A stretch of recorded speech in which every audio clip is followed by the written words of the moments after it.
Good morning students. मॉन्ट्रेसिया की online class में आप लोगों का स्वागत है। मैं आप लोगों की हिंदी लिटरेचर मिस आप लोगों को चैप्टर 3 मित्रता पढ़ा रही थी। आज उसे आगे पढ़ाने जा रही हूँ, तो चलिए शुरू करते हैं।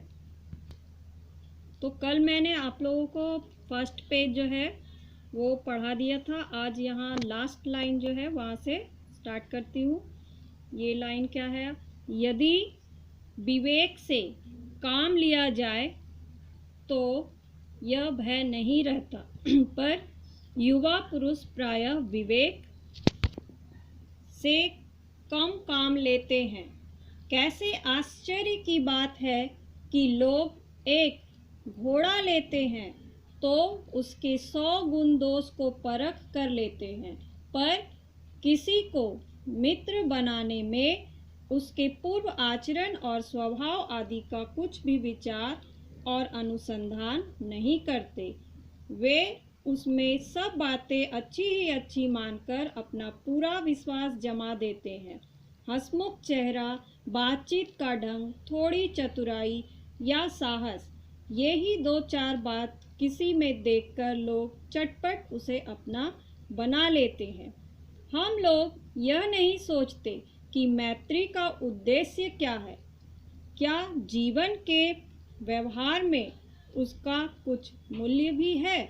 यह बात हमें नहीं सूझती कि यह एक ऐसा साधन है जिससे आत्मविश्वास का कार्य बहुत सुगम हो जाता है। और एक प्राचीन विद्वान का वचन है, विश्वास पात्र मित्र से बड़ी भारी रक्षा रहती है। जिसे ऐसा मित्र मिल जाए उसे समझना चाहिए कि खजाना मिल गया। विश्वास पात्र मित्र जीवन की एक औसत है। तो यहाँ पर लेखक ने हमें बताया है कि यदि हम मित्र का चुनाव करने में अपनी बुद्धि का इस्तेमाल करते हैं तब हम किसी भी जो है तरह से धोखा नहीं खा सकते। लेकिन ये आश्चर्य की बात है हम लोगों के लिए कि एक जैसे यहाँ पे एग्जाम्पल दिया हुआ है कि घोड़ा लेते समय उसके जो है 100 गुण दोष को परख कर लेते हैं, पर किसी को मित्र बनाने से पूर्व यानी पहले उसके गुण दोष को हम लोग जो है उसकी जांच नहीं करते और ना ही उसके बारे में जो है कुछ खोज करते हैं कि वो पहले इंसान कैसा था। तो हमें जो है बस क्या दिखता है, वैसे लोगों में सारी बातें उनकी अच्छी लगती है और हम सिर्फ जो है उनका हंसमुख चेहरा और बातचीत का ढंग और उनकी जो चतुराई साहस है, ये 2-4 बातें ही जो है देखकर उन्हें अपना मित्र बना लेते हैं।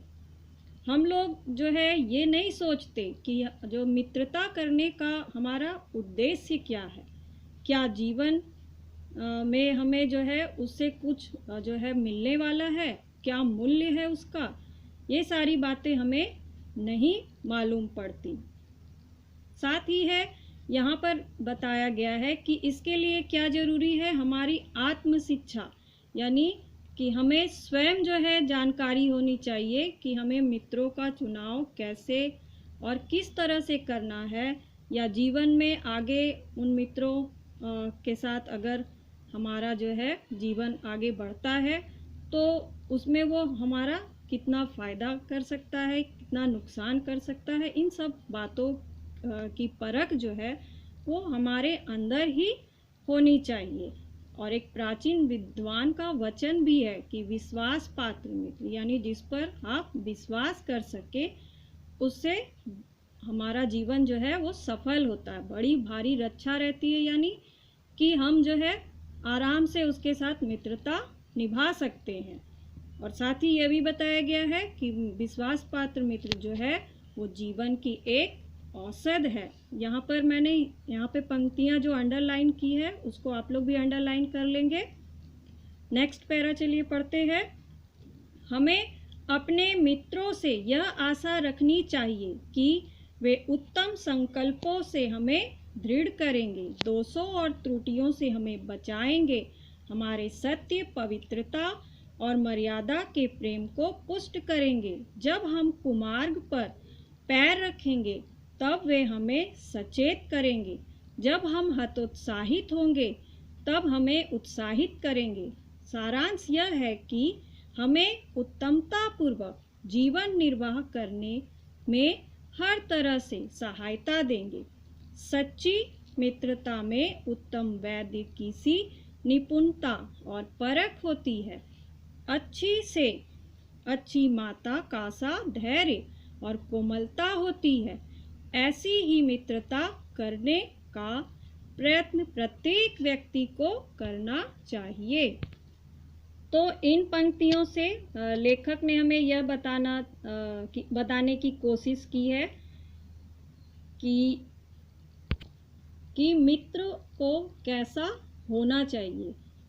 तो मित्रों में हमें जो है बताया गया है कि उनका खुद का संकल्प यानी उनकी अपनी सोचने समझने की शक्ति ये सभी अच्छी होनी चाहिए, जिसकी वजह से वो हमें भी वैसा ही बनाएंगे और हमारी गलतियों से हमें बचाएंगे और हमारे अंदर जो अच्छाई है उसको भी वो आगे और अधिक अच्छा करने की कोशिश करेंगे।